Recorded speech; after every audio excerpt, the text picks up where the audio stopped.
How's it going, guys? Today I'm going to be featuring the Gearing, the legendary tier American destroyer. Now well, I was gonna say it's been a while, but I actually played this ship on stream and actually got a highlight out of it in a CB match.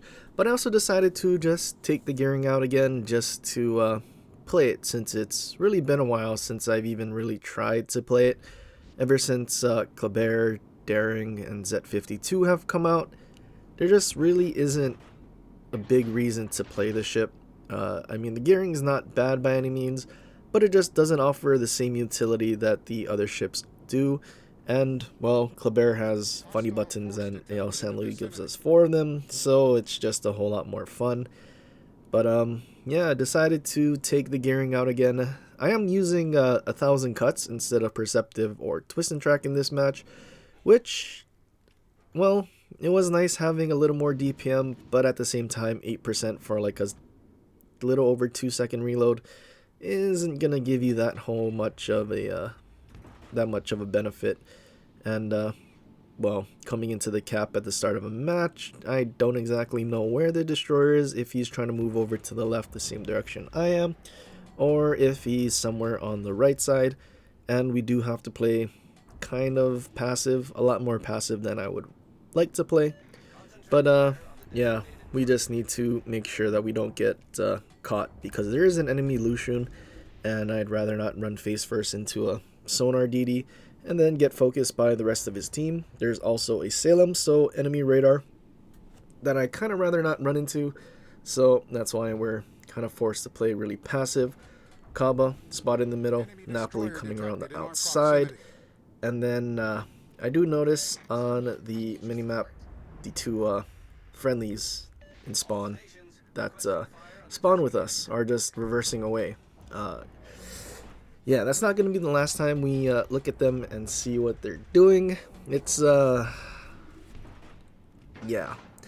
But anyway, cap is contested. I've pushed far enough that I should have been spotted by whatever DD it is if it was on the left. And I'm going to start heading over to the other side. And Vermont in their spawn, probably not expecting torpedoes to come from the cap, since their team is kind of surrounding it. But yeah, hopefully Vermont just drives in a straight line and eats all of the torps. But friendly Des Moines coming in, and still looking at our teammates. I'm kind of hoping he does radar, just so we can catch whatever DD it is. Des Moines does actually radar, and we do finally find out that it is a Kleber. So I decide to just smoke up and then basically rely on the radar for spotting, because I have a feeling with those two battleships reversing away, I am definitely going to need my HP at the end of the match, especially since there is also 4 DDs on the enemy team, and since we are going to get rid of one without trading any HP at all, I kind of rather save it just in case I do need it for the other 3, which generally does happen more often than not. Our torpedoes do start landing on the enemy Vermont, which is pretty good. We got a flood, so now I'm gonna try to go set some fires. We finally figure out what the last ship that spawned here was for the enemy team, and it was a GK that also went around the outside. Our friendly battleships still twiddling their thumbs in spawn. I'm just gonna start sailing away from the GK and Napoli, since Napoli did turn back in, and GK does have that 6 cam sonar, and I kind of rather not get caught and get killed for no reason. But yeah, we're also almost gonna cap, so I figure I just hold my shots until we're either gonna cap or there's cover that I can get behind and not really get spotted or shot at and reset.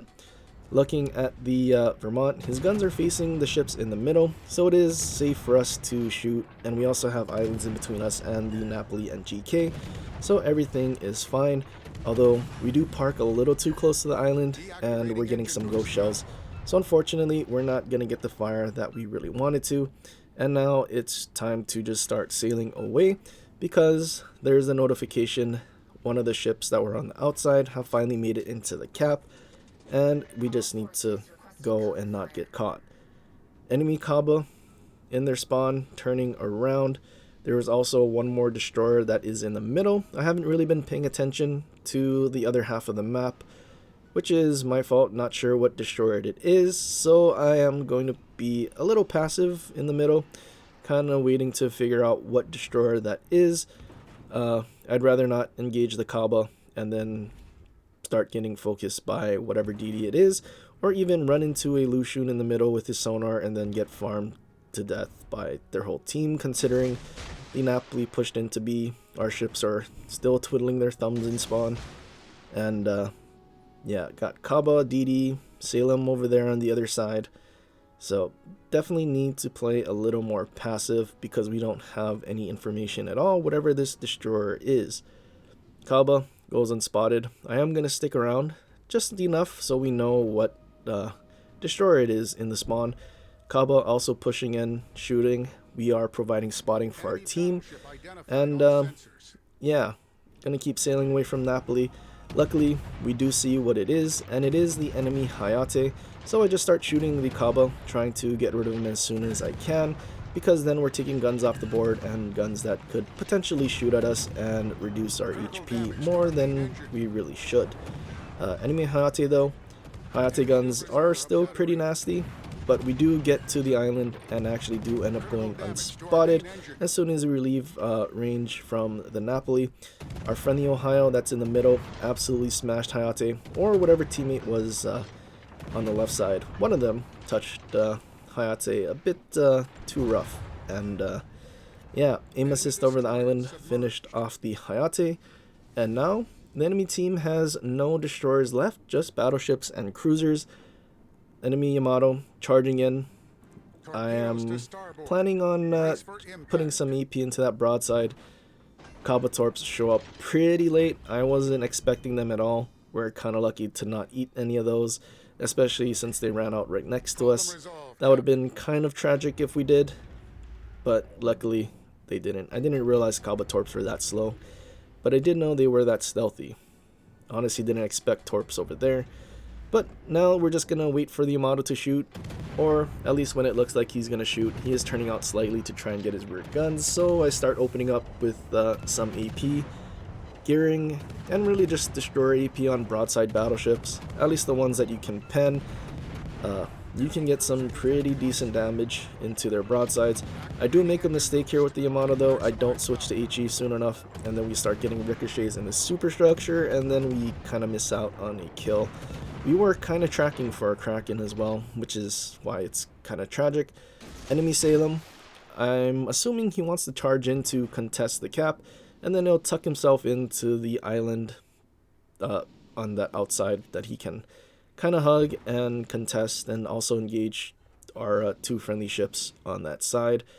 So that's where I'm kind of hoping he goes, which is exactly where the white line is indicating. And I'm basically just hoping he just charges forward. I also slow down to try and put some EP into the Salem's broadside, because we can also do some decent damage to cruisers that aren't that heavily armored. And well, we're just kind of hoping to get rid of the Salem and maybe save our destroyer, because it does seem like he got radared. And yeah, with our two teammates still in our spawn where we were at the start of the match, yeah, I don't exactly have a whole lot of faith that this is going to be an easy win, even though in my mind it really should have, considering we got rid of the DD on that side, and well, basically the other two DDs in the middle. So yeah, Salem does eventually go unspotted, and he is full reverse away.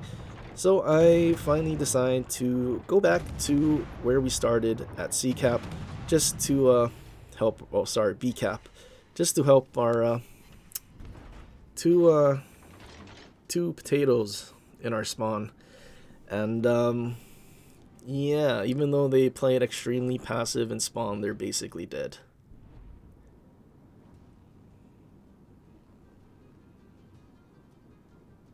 Yeah, I'm not really surprised. But Napoli charging in, I kind of want to make use of our GK, who's still relatively healthy, at least spotting from him, just so we can try to deal some damage to Napoli. Napoli is just a stupidly tanky cruiser that probably will cause problems if we let him live. So I just start smoking up and getting ready to farm. I do kind of hope that we can land torps while he's just charging at the GK, because if we get him to, well, basically if he's charging at the GK, he's not going to want to turn broadside, even though he is. And, well, I'm assuming he wanted to try to turn away and kite, and possibly use all of his torps on both sides when he's kiting away. But he seems more like a wiggler. He's kind of just going back and forth, and unfortunately somehow our GK didn't dev strike the Napoli. Our torps are looking pretty good though, but we did only launch one set, and it does seem like he's a rudder build wiggle boy, and unfortunately he is able to dodge. And at this point we're just going to kite away from our smoke. Our friendly destroyer is providing spotting, so we can just sail away from our smoke and keep shooting at him, which is basically what we're going to do. Our friendly battleship finally finished off Salem, and he's going to come over and help with this Napoli. I still have one more set of torps, which I do plan on using, although when I get closer to this island, and also when I know he's going to commit to either just charging straight in, maybe trying to hide in the smoke, or just simply trying to turn away or something. He does make a turn. He is still trying to blind fire me, and he does end up hitting me, which is kind of surprising. But yeah, we're just gonna sit here, try to farm him as much as we can. He makes a hard turn, and torps are looking good again, but there is another, well, I guess not another, but there is a big gap between that third and fourth torp on that right side, and that's exactly where the Napoli dodges. A bit unfortunate that we had to have a gap for the Napoli to dodge, but luckily Lucian landed one torp, and Giuseppe finished off the Napoli. So now it's just two battleships remaining. The Vermont that we torped at the start, who just gets spotted, barely leaving their spawn still, and the enemy GK that charged around the outside and is somewhere south of where we spawned. But at this point, since we're down on points, we do have to kill off one of the battleships, and I decide Vermont is probably the better target because, well, GK has been sailing around the outside, charging into our spawn. I don't think he used his sonar yet, so I figure Vermont, no sonar, probably the better target, easier to land torps. And considering he was a straight liner at the start, I'm assuming he will keep straight lining at the end. So fingers crossed that we can finish off one of them. Our Lucian is also going after GK, so maybe he can also finish off the other battleship and actually get us a win. But there is no real comfort at this point, and yeah, it's getting kind of close, nerve-wracking. Not sure it could go either way.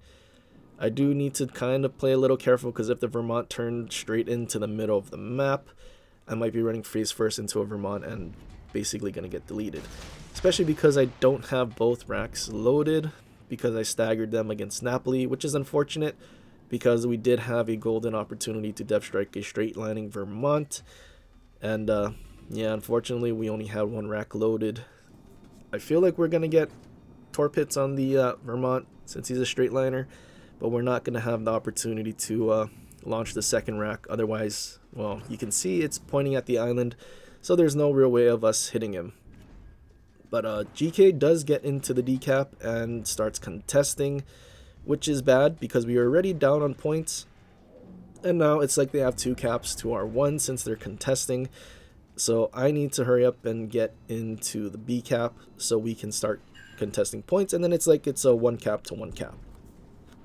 But yeah, we do land some torps on Vermont, who straight lined. Unfortunately, he's still alive, and we're kind of running out on time. We have 1 minute left, and we're still down on points. Now, I just have to make the decision to YOLO the Vermont, because if we don't, then we lose. And, well, if I can get away with it, is really the only option we have in terms of trying to win. So, putting all of our eggs in one basket, conserving HP at the start against the Kleber is now seeming like it was very important, because at least if he's stuck using his front guns, we can survive. If he has all 12, probably not, but well, we just have to go for it. And gearing torp angles, we do have to come around the corner broadside, But luckily, Vermont, I'm not sure where he was looking. Definitely not ready for our YOLO around the corner. Since we're able to get it off, I just start turning away to make sure I don't get blapped and deleted. Trying to shoot his superstructure to get as much damage as I can for whatever little torps we land. Lu Xun dies. We finish off the Vermont, and we win with 3 points. Yeah, I don't think it can get any closer than that. But, yeah, I mean, it really shouldn't have been that close.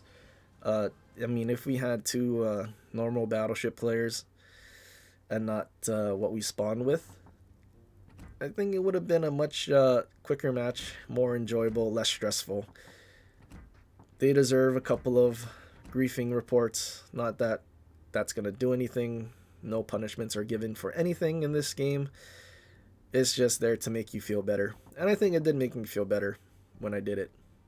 But, yeah, not a bad match in gearing, considering I didn't have Perceptive or Twist and Track, which would have made life significantly easier with finding destroyers. But, yeah, not a bad match at all. And I guess that goes to show gearing is still capable, although we didn't really find Z52 or Daring, which probably would have given us a whole lot more trouble. And also we had a radar cruiser to help us with the Kleber, which kind of saved us a lot of HP. Otherwise, yeah, I don't think this would have went very well. But yeah, so commander, I was using Mordov, basically the best US destroyer commander that you could have gotten for free through one of the Halloween updates, but I think now it's for like 5,000 dubs. I don't know if they offered it free ever since then. But yeah, using 1,000 cuts instead of Perceptive or Twist and Track. 8% damage, or sorry, 8% reload. Not sure it matters that much when you reload that quickly already. But I guess it was something new to try out on the gearing, and well, it did end up working out. But that's pretty much it for this video. I hope you guys enjoyed. If you did, leave a like and subscribe for more, and share it with your friends, or leave a comment down below on other ships you want to see in the future. But till next time, aloha.